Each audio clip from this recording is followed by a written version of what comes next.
Varicose veins కి సరైన చికిత్స కోసం సంప్రదించండి ఎవిస్ హాస్పిటల్. జై శ్రీ కృష్ణ. ఆండాళ్ తిరువడిగళే శరణం. తిరుప్పావై దివ్య వ్రతంలో 2వ రోజుకి చేరుకున్నాం. 2వ పాశురాన్ని చూద్దాం. నిదానంగా ఒక్కొక్క పదాన్ని తమిళ భాషలో చెప్తా. దాన్ని జాగ్రత్తగా పుస్తకం పెట్టుకొని పదాన్ని దోషం లేకుండా చక్కగా అర్థాన్ని కూడా భావన చేస్తూ చెప్పండి. అర్థం కూడా తెలుసుకున్న తర్వాత మళ్ళీ ఒకసారి చక్కగా పాశురాన్ని అర్థ భావనతో మరొకసారి చదవండి. ప్రారంభిద్దాం. వైయత్ వాజ్వీర్గాళ్ నాముం நம்பாவைக்கு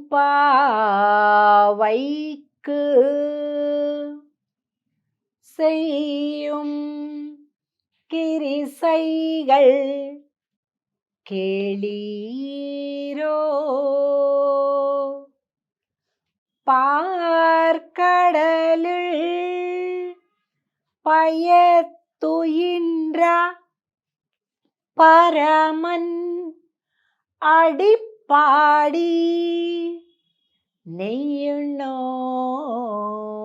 பாலுண்ணோம்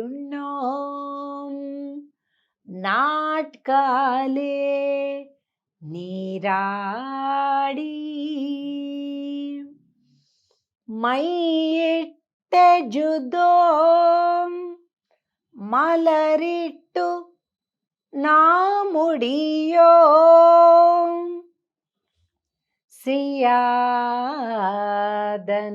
செய்யோம் தீக்குறளை சென்று ஓதோம் ஐயமும் பிச்சையும் ஆந்தனையும் கை காட்டி உய்யுமாறெண்ணி உகந்து ఏలోరెంబావాయ్.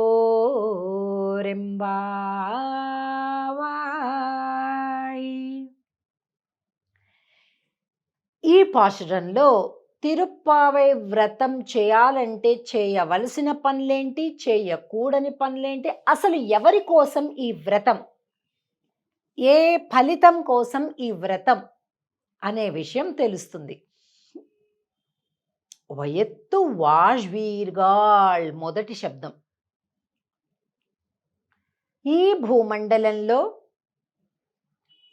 నాకు సుఖం కావాలి, నేను సుఖంగా ఆనందంగా ఉండాలి అని ఎవరు కోరుకుంటారో వారండమ్మా ఈ వ్రతం చేయండి అని చెప్తుంది. ఇంకేముందండి, అందరూ అన్నమాట. ఎవరికి ఉండదండి సుఖం కావాలని, సంతోషం కావాలి, ఆనందం కావాలని ఎవరికి ఉండదు కదా. మీకు సుఖంగా ఉండాలి జీవితం అని అనుకుంటే రండి, ధనుర్మాస వ్రతం చేయండి.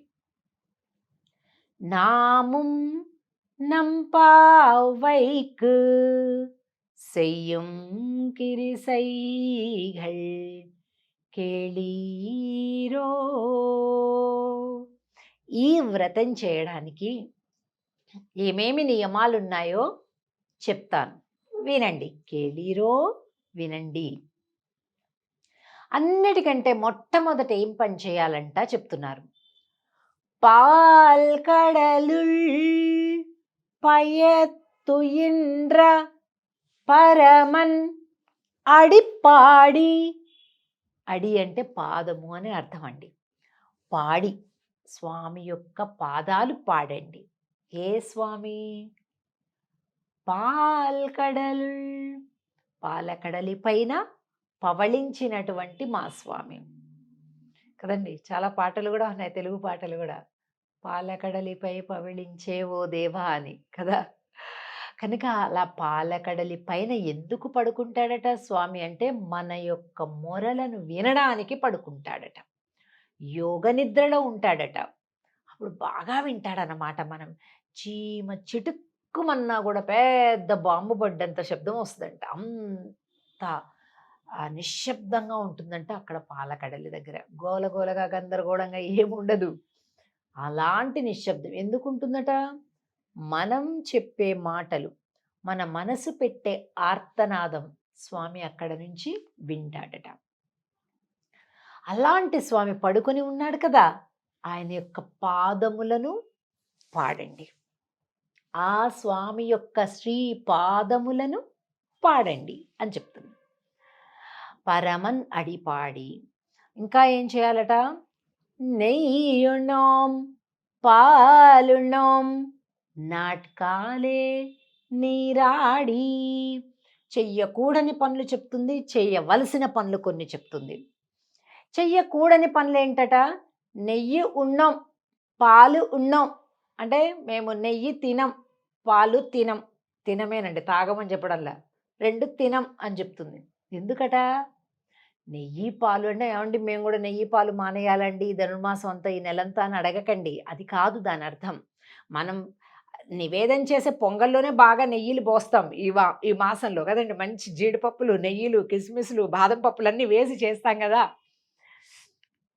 నెయ్యున్నాం పాలున్నాం అంటే ఏంటంటే భోగమైనటువంటివి, అంటే లగ్జూరియస్ థింగ్స్ అంటాం కదా మనం, ఎంటర్టైన్మెంట్లు, ఎంజాయ్మెంట్లు, ఇవన్నీ కూడా మేము ఈ మాసమంతా చెయ్యము. సుఖానుభవాల కోసము మేము వెంపర్లాడము, భోగాల వెనక వెళ్ళము అని చెప్తున్నారు. ఎందుకు? స్వామి మాకు దూరంగా ఉన్నాడు. భగవంతుడు దూరంగా ఉంటే ఎంతో సుఖాలు అనుభవించాలనిపిస్తుందండి. మనకి ఇష్టమైన వాళ్ళు మన దగ్గర లేరనుకోండి, వాళ్ళు లేకపోతే ఇంకేదైనా ఆనందాలు అనుభవించాలనిపిస్తుందా మనకు? అసలు అనిపించదు. మరి ఇప్పుడు ఈ గోపికలందరికీ ఎవరు ఇష్టం? కృష్ణుడి ఇష్టం. ఆయన దూరంగా ఉన్నాడు, ఆయన దగ్గర కావాలనే వ్రతం చేస్తున్నారు. అలాంటప్పుడు భోగాలన్నీ కూడా కంఫర్ట్స్, భోగాలు కోరుకుంటారా? కోరుకోరు.